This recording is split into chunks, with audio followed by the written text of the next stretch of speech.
अरे जाओ जाओ, नहीं करनी आपकी इस गरीब बेटी से शादी। बहुत लड़कियां हैं दुनिया में शादी करने के लिए, किसी और से शादी कर लूंगा मैं। ऐसा मत करो बेटा, मेरी बेटी बहुत अच्छी है, भगवान के लिए रिश्ता मत तोड़ो। अरे क्यों ना तोड़े, जब मेरे बेटे को नहीं तुम्हारी लड़की पसंद तो क्या जबरदस्ती शादी कर ले वो उससे? अरे भाई अच्छे घर में शादी करेंगे अपने बेटी की, तुम जैसे फटीचरों से तो हमें क्या ही मिलेगा। इतना कहकर रेखा अपने बेटे और बाकी परिवार वालों के साथ सचिन के छोटे से घर से निकलकर अपने घर चली जाती है। मैं गरीब हूँ तो क्या मेरा कहीं रिश्ता नहीं होगा पापा? हर कोई मुझे ऐसे मना करके चला जाएगा, क्या मुझे मेरा सारा जीवन अकेले ही गुजारना पड़ेगा? कल्पना को सचिन की कही बातों से बहुत ज्यादा ठेस पहुंचती है और वो अपनी जिंदगी का हर दिन रोते हुए और खुद को कोसते हुए बिताने लगती है। एक सुबह कल्पना का बड़ा भाई मोहित अपने घर आता है, जो कि रेलवे में कूली का काम किया करता था। कल्पना, मेरी बहन कहाँ हो तुम? देखो मैं तुम्हारे लिए कुछ लेकर आया हूँ। अच्छा हुआ मोहित बेटा तू आ गया, अब तू ही कल्पना को समझा सकता है, हमारी तो वो बात ही नहीं सुनती। क्या हो गया मेरी बहन को माँ? ममता मोहित को रिश्ता टूटने वाली सारी बात बताती है। मोहित जल्दी से कल्पना के पास जाता है, जहाँ वो बैठी हुई रो रही थी। कल्पना, तुझे रोने की जरूरत नहीं है, तेरा भाई है ना, देखती जा तेरे इस अपमान का बदला तेरा ये भाई कैसे लेता है। जिसने मेरी बहन को रुलाया है ना, मैं उसे हर दिन रोने के लिए मजबूर कर दूंगा। इतना कहकर मोहित कल्पना को अपने गले से लगा लेता है और अपने दोस्त पीयूष के साथ मिलकर सचिन के परिवार वालों की जानकारी निकालना शुरू करता है। भाई हमने तो सब कुछ पता कर लिया है, अब क्योंकि तू कल्पना के रिश्ते के वक्त यहाँ नहीं था तो वो लोग तो तुझे जानते नहीं है, तो अब तूने सोचा है कि तुझे आगे क्या करना है? मैंने सब कुछ सोच कर रखा है, अब बस परिवार वालों से बात करनी बाकी है। उन्हें भी एक बार अपने प्लान के बारे में बता दूं, फिर सब कुछ आसान हो जाएगा। मोहित पीयूष के साथ अपने घर आता है और अपने घर वालों को अपनी सारी बात बताता है। अब आप लोग समझ गए ना मैं क्या करने जा रहा हूँ। पर बेटा अगर उन्हें पता चल गया तो फिर? बनी बनाई बात बिगड़ ना जाए। मुझे भैया पर पूरा भरोसा है, भैया जो करेंगे अच्छा ही करेंगे। भैया मैं आपके साथ हूँ। सब कुछ तेरे लिए ही तो कर रहा हूँ पगली, बस अब तेरी आंख से एक भी आंसू नहीं गिरना चाहिए। मोहित अपनी एक अच्छी सी फोटो क्लिक करवाता है, जिसमें वो बहुत ही ज्यादा अमीर दिख रहा था, और पीयूष की मदद से एक मैरिज ब्यूरो वालों के जरिए मोहित अपनी फोटो सचिन के घर उसकी बहन दिशा के रिश्ते के लिए भिजवाता है। ये देखिए लड़का बहुत ही ज्यादा अच्छा है, बहुत अमीर है, बड़ी बड़ी गाड़ियां बंगला सब कुछ है, इसके पास हमारी दिशा बेटी राज करेगी भी राज। अजी लड़का तो बहुत सुंदर है, मैं तो कहती हूँ दिशा के रिश्ते की बात चला देते, हमारी बेटी राज करेगी। ठीक है रेखा, जैसा तुमको, आप इस लड़के से मीटिंग फिक्स करवा दीजिए हमारी। जी जी क्यों नहीं, कल ही मीटिंग फिक्स कर देते आप लोगों की। अब अगले दिन मोहित अच्छा सा कोट पैंट पहनकर एक गाड़ी लेकर रेखा के घर पहुंचता है। मोहित जी आप अकेले आए हैं, आपके परिवार वाले नहीं आए?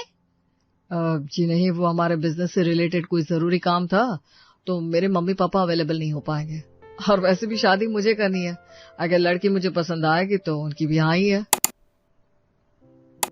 जाओ रेखा, दिशा को बुला कर लेकर आओ। रेखा जाती है और अपनी बेटी दिशा को लेकर आती है। लड़की तो मुझे बहुत पसंद है, आप अपनी बेटी से पूछ लीजिए उसे मैं पसंद हूँ क्या। जी मुझे भी आप पसंद है। तो फिर मैं अपने बारे में बता देता हूँ। मैं अमेरिका, न्यूयॉर्क, इंग्लैंड, दुबई हर जगह पर बिजनेस करता हूँ। मेरी अपनी कंपनी है, गाड़ियों के कलेक्शन में मेरे पास मर्सिडीज, BMW, फरारी सब है। बाकी आप लोग चलिए, मैं आपको अपना पर्सनल बंगला भी दिखा देता हूँ। मोहित दिशा के घर वालों को लेकर एक बड़े से बंगले के बाहर पहुंचता है, जहां जाते ही उसके फोन पर फोन आता है। पर पापा मुझे लड़की बहुत पसंद है, मैं इसी लड़की से शादी करूंगा, भले ही आप मेरी शादी के लिए माने या ना माने। अरे नहीं चाहिए मुझे आपका बंगला, नहीं चाहिए आपकी प्रॉपर्टी, मैं रेलवे की पटरी किनारे में रह लूंगा, लेकिन शादी तो मैं इसी लड़की से करूंगा, फिर चाहे कुछ भी हो जाए। मोहित की ये बात सुनकर दिशा के परिवार वाले आपस में खुसुर पुसुर करने लगते हैं। क्या हो गया मोहित बेटा, क्या कह रहे हैं तुम्हारे पापा? जी उनका कहना है कि आपके पास हमसे कम प्रॉपर्टी है, तो इसलिए वो ये रिश्ता नहीं करना चाहते, लेकिन मैं तो आपकी बेटी को पहली नजर में ही पसंद कर चुका हूँ और मैं इसी से शादी करूंगा। लेकिन आपकी माता पिता नहीं मान रहे, तो फिर आप उनके खिलाफ जाकर मेरी बहन से शादी करेंगे? जी बिल्कुल, क्योंकि मुझे जो चीज पसंद होती है मैं उसके साथ ही रहता हूँ, और जब तक पापा नहीं मान जाते तब तक हम रेलवे की पटरी किनारे घर पर रह लेंगे और उसके बाद बंगले में शिफ्ट हो जाएंगे। कोई दिक्कत नहीं है, आज नहीं तो कल मान ही जाएंगे आपके माता पिता। फिर तो मेरी बेटी राज करेगी, राज। बस तो आप शादी की तैयारी शुरू कर दीजिए, कल हम दोनों कोर्ट मैरिज कर लेंगे। ऐसे ही अगले दिन मोहित पीयूष को लेकर कोर्ट पहुंचता है और दिशा के साथ कोर्ट मैरिज कर लेता है, जिसके बाद वो दिशा को लेकर रेल की पटरी किनारे बने एक घर में रहने लगता है। ऐसे ही सुबह सुबह तैयार होते हुए, दिशा नाश्ता बना के नहीं बना, मुझे काम के लिए देरी हो रही है। हाँ हाँ बन गया है, ये लीजिए चाय और पोहा। मुझे पोहा नहीं पराठे चाहिए। तुम्हें पता भी है सारा दिन मुझे कितनी मेहनत करनी पड़ती है। क्यों, तुम तो दफ्तर में बैठकर आराम से काम करते हो, तुम्हें कौन सा जाकर दफ्तर में साफ सफाई करनी है जो ऐसे बोल रहे हो। दफ्तर में काम करने में कौन सी मेहनत नहीं लगती। खैर ठीक है, जो बनाए वही खा लेता हूँ। मोहित नाश्ता करके घर से निकलता है और अपने कुली के काम पर लग जाता है और सारा दिन मेहनत करने के बाद शाम को जब वो घर आता है और खाना खाकर आराम से सो जाता है, तभी एक मालगाड़ी बड़ी ही रफ्तार के साथ प्लेटफॉर्म से गुजरती है और उसकी रफ्तार से मोहित का पूरा घर हिलने लगता है। दिशा नींद से उठकर चिल्लाने लगती है, भूकंप आ गया, भूकंप आ गया, बचाओ बचाओ, भूकंप आ गया। मोहित जल्दी उठो, बार बार भूकंप आ गया, भूकंप आ रहा है। अरे यार क्यों परेशान कर रही हो, कोई भूकंप नहीं आया। पागल हो गए हो क्या, देख नहीं रहे हो पूरे घर में कंपन हो रही है, सारी चीजें हिल रही है और तुम बोल रहे हो भूकंप नहीं आ रहा है। ऐसा भूकंप हर घंटे आता है यहाँ पर, जब मालगाड़ी प्लेटफॉर्म से गुजरती है। उसकी रफ्तार से घर का सामान और घर हिल रहा है। चिंता मत करो, धीरे धीरे तुम्हें इसकी आदत हो जाएगी।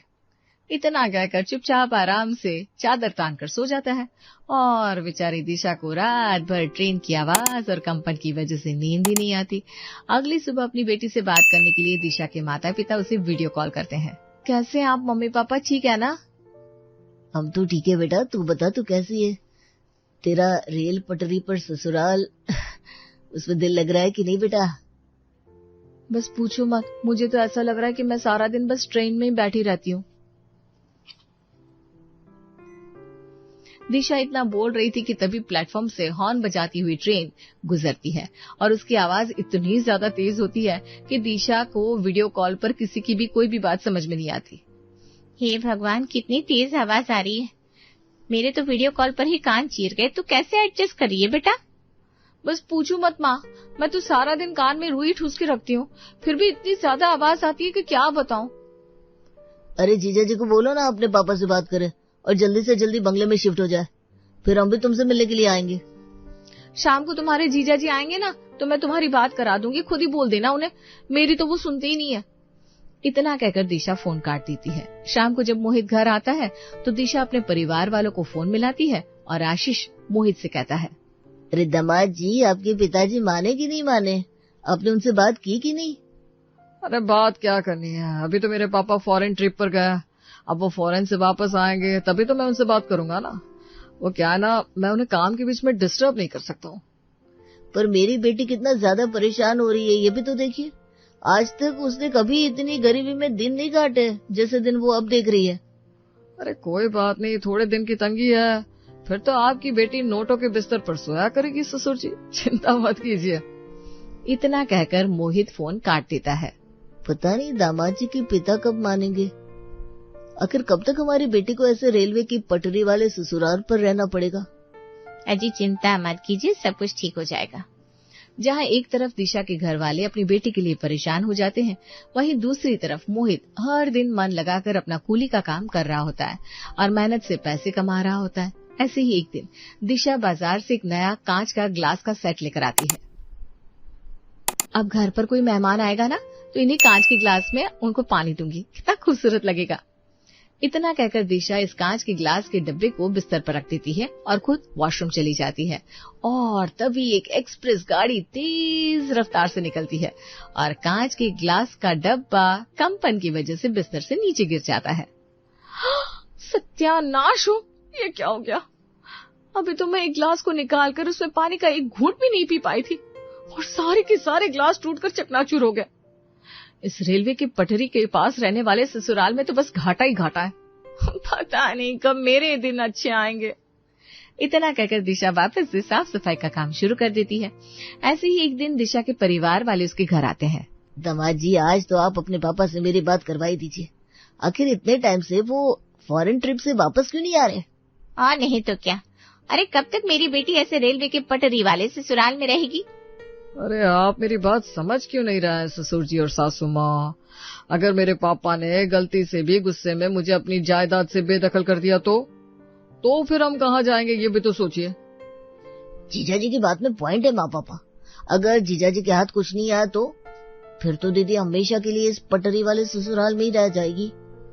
साले साहब काफी समझदार है, इसलिए कह रहा हूँ उनको वापस आ जाने दीजिए, मैं अपने आप बात कर लूंगा, आप लोग थोड़ा सब्र कीजिए। मोहित जैसे तैसे सबको अपनी बातों में फंसा लेता है और सभी लोग वहां से चले जाते हैं।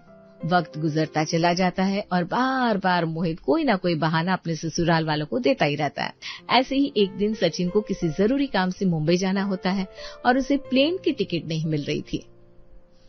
अरे बेटा, अगर प्लेन की टिकट नहीं मिल रही तो ट्रेन से चला जी, इतनी सारी शताब्दी चलती है, थोड़ा लंबा सफर होगा। पर क्या हुआ, तू पहुंच तो जाएगा ना? सही कह रही हो माँ, अब तो मुझे शताब्दी एक्सप्रेस से ही जाना पड़ेगा। चलो मैं ट्रेन की टिकट ही बुक कर लेता हूँ। सचिन अपने फोन से ट्रेन की टिकट बुक कर लेता है और अपने मुंबई जाने की सारी तैयारी कर लेता है। जैसे ही वो स्टेशन पहुंचता है तो देखता है मोहित स्टेशन पर कूलियों के एक झुंड में बैठा हुआ है और उसने कूली की वर्दी पहनी हुई है। कहीं मैं गलत तो नहीं देख रहा हूँ? ये तो जीजा जी है, पर ये यहाँ पर कुली की वर्दी पहनकर क्या कर रहे हैं? और इतने सारे कुली के आसपास क्यों बैठे हैं? सचिन भीड़ में थोड़ा छुपकर मोहित पर नजर रखने लगता है और आखिरकार सचिन के सामने मोहित का सच आ जाता है कि मोहित रेलवे स्टेशन पर कुली का काम करता है। अगर जीजा जी कुली का काम करते हैं तो इतनी बड़ी बड़ी जो वो उस दिन हमारे घर पर बातें कर रहे थे वो सब क्या था? और वो बंगला किसका था? और मेरी बहन का क्या? वो कभी किसी बंगले में नहीं जाएगी क्या? वो हमेशा के लिए पटरी वाले ससुराल में रहेगी? सचिन अपना मुंबई जाना कैंसिल करके अब मोहित पर नजर रखने लगता है। मोहित दिन भर लोगों के भारी बैग उठाता है, उनको स्टेशन से बाहर या बाहर से रेलवे स्टेशन तक लेकर आता है और शाम को घर जाने से पहले मोहित वॉशरूम में जाता है और अपने कपड़े बदलकर वापस एक कोट पैंट डालकर तैयार हो जाता है। दूर दूर तक कोई नहीं कह सकता कि मैं कूली का काम करता हूँ। घर जाता हूँ, धर्मपत्नी इंतजार कर रही होगी। इतना बड़ा धोखा! इसका मतलब जीजा जी कूली है और इतने समय से वो हमें अपनी बातों से बेवकूफ बना रहे। मुझे जल्दी ही घर वालों को सब कुछ सच बताना होगा। दिशा दीदी का भविष्य खतरे में है। सचिन जल्दी से अब अपने घर पहुंचता है। अरे सचिन बेटा, मुंबई नहीं गया? वापस क्यों आ गया? क्या हुआ बेटा, सब कुछ ठीक ठाक तो है? जल्दी से जीजा जी के घर चलिए। जीजा जी हमें धोखा दे रहा है। जीजा जी कोई करोड़पति अरबपति नहीं है, जीजा जी तो कूली है, कूली। ये क्या बोल रहा है सचिन, तू होश में तो है? मैं पूरे होश में हूँ, मैं आपको कुछ दिखाता हूँ। इतना कहकर सचिन अपने परिवार वालों को अपने फोन में रिकॉर्ड किया हुआ मोहित का एक वीडियो दिखाता है जिसमें वो रेलवे स्टेशन पर कूली का काम कर रहा है। अब तो यकीन आ गया ना आप लोगों को कि मैं झूठ नहीं बोल रहा हूँ। अब जल्दी चलिए, इससे पहले कि जीजा जी कोई नई चाल चले या फिर हमसे कोई नया झूठ बोले। सचिन अपने परिवार वालों के साथ अपने जीजा के घर पहुंचता है जहां दिशा अपने परिवार वालों को अचानक से अपने घर में देखकर हैरान हो जाती है। अरे आप सब लोग ऐसे अचानक यहाँ पर, और आप लोगों के चेहरे के रंग क्यों उड़े हुए हैं? सब कुछ ठीक तो है ना? तभी वहां पर मोहित आ जाता है और सभी परिवार वाले उसे घूर के देखने लगते हैं। अरे क्या हो गया, आंखों ही आंखों में खाने का इरादा है क्या? आज मेरे ससुराल वाले इस तरह से क्यों देख रहे हैं मुझे? दामाद जी, जरा आज अपने पिताजी से हमारी बात तो करवा दीजिए। आज तो बिना बात किए आपके घर से नहीं जाने वाले हम। अरे आपको बताया तो है कि मेरे पापा फॉरेन ट्रिप पर गए हुए हैं, वो अभी तक वापस नहीं आए। अरे शर्म कीजिए दामाद जी, और कितना झूठ बोलेंगे आप? हमें आपकी सारी सच्चाई पता चल चुकी है। सच्चाई? कैसी सच्चाई? कौन सी सच्चाई? यही ना कि मैं करोड़पति हूँ, अरबपति हूँ, लखपति हूँ, आपकी बेटी का पति भी हूँ। सरासर झूठ है। इनमें से सिर्फ एक ही बात सच है कि आप मेरे बहन के पति हैं। लखपति करोड़पति नहीं, आप रोडपति हैं। आपका कोई बिजनेस नहीं है, आप तो कूली है, कूली। मेरे बेटे ने आपको स्टेशन पर काम करते हुए देखा और उसका वीडियो भी बनाया। हम आपके बारे में सब सच जान चुके हैं। अब कल के कल हम अपनी बेटी का तलाक करवा देंगे आपसे। इतने दिनों से आप हमें पागल बना रहे थे और मेरी बेटी खामखा इस रेल की पटरी पर बने ससुराल में जी रही थी। अब मेरी बेटी एक और दिन यहाँ नहीं रहेगी। सभी के मुंह से ये बातें सुनकर मोहित ताली बजाकर हंसने लगता है। तो ले लो तलाक, मुझे कोई फर्क नहीं पड़ता। अभी के अभी तलाक दे देता हूं मैं आपकी बेटी को। वैसे भी मैं तो बस आप लोगों से बदला लेना चाहता था और मैंने अपना बदला ले लिया है। अब आप अपनी बेटी का मुझसे तलाक भी करवा देंगे ना तो भी कोई उससे शादी नहीं करेगा। बदला? कैसा बदला? किस बदले की बात कर रहे हो तुम? अभी भी समझ में नहीं आया आप लोगों को? इतना कहकर मोहित अपने परिवार वालों को फोन करता है और उन्हें अपने घर पर बुलाता है। मोहित के परिवार वालों को देखते ही आशीष, सचिन और रेखा को कल्पना से तोड़े हुए रिश्ते वाली सारी बात याद आ जाती है। तुमने मेरी बहन को गरीब बोलकर ठुकरा दिया था ना, उससे रिश्ता करने से मना कर दिया था ना, और देखो मैंने तुम्हारी बहन को इसी गरीबी में रखा। बोलो, क्या तुम्हारी बहन दुखी है? अरे अपना बदला लेने के लिए शादी की थी मैंने तुम्हारी बहन से। अगर सबने बोल लिया हो तो मैं बोलूं? मुझे तुम्हारी सच्चाई पहले से ही पता थी। क्या बोल रही हो तुम? तुम्हें पहले से सब कुछ सच सच पता था? तो फिर तुमने मुझसे शादी करने के लिए हाँ क्यों बोल दिया? क्योंकि मेरे परिवार वालों ने जो तुम्हारी बहन के साथ किया था वो गलत था। लेकिन मैं तुमसे शादी करके बहुत खुश हूं। और क्या जरूरत है रिश्ता खत्म करने की? इतने दिनों से हम साथ रह रहे हैं, पति पत्नी है, तो कंटिन्यू रखते हैं अपने रिश्ते को। सच बोल रही हो क्या? अब सब कुछ जाने के बाद भी रह लोगी तुम मेरे साथ अपने इस रेल की पटरी पर बने ससुराल में सारी जिंदगी? अरे खुशी खुशी रह लूंगी बाबू। और आप सभी लोग चले जाइए यहाँ से। और दोबारा सचिन, किसी भी लड़की को ना करने से पहले 100 बार सोच लेना। इस बार तो मैंने तुम्हें बचा लिया, अगला निशाना कौन बन जाए किसी को नहीं पता। इस तरह मोहित का बदला भी पूरा हो जाता है और उसे दिशा के रूप में एक प्यारा सा हमसफर भी मिल जाता है।